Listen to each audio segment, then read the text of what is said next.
মাটির নিচে চাপা পড়ে আছে পরিবারের 18 সদস্য।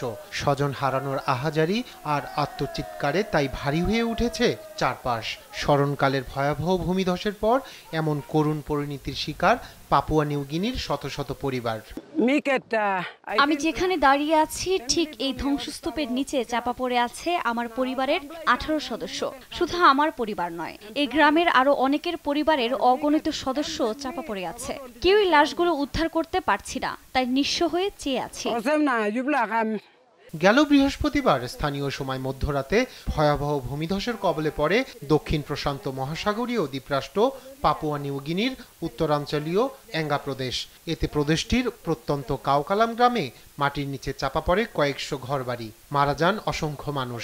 দেশটির সরকারি তথ্য মতে ভয়াবহ এই ভূমিধসে মাটির নিচে চাপা পড়েছেন 2000-এরও বেশি মানুষ।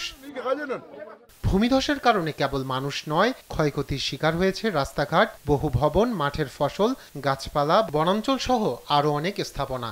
দেশটির স্থানীয় দুর্যোগ ব্যবস্থাপনা অফিস বলছে, এই ভূমিধস বড় ধরনের প্রভাব ফেলবে দেশটির অর্থনীতিতে। এদিকে ক্ষতিগ্রস্তদের উদ্ধারে কাজ করছেন উদ্ধারকর্মীরা। তবে মাটি পিচ্ছিল হওয়ায় উদ্ধার কাজ কঠিন হয়ে পড়েছে বলে জানান উদ্ধারকারীরা। এখানকার মাটি অনেক পিচ্ছিল হওয়ায় ধ্বংসাবশেষের নিচ থেকে মরদেহ উদ্ধার করা খুবই কঠিন হয়ে পড়েছে। তবে আমরা জোর চেষ্টা চালিয়ে যাচ্ছি। নজিরবিহীন এই ভূমিধসে ক্ষতিগ্রস্তদের জন্য সব ধরনের সহায়তার আশ্বাস দিয়েছে অস্ট্রেলিয়া ও চীন। রায়হান কবির শুভ্র, নিউজ ডেস্ক, দেশ টিভি।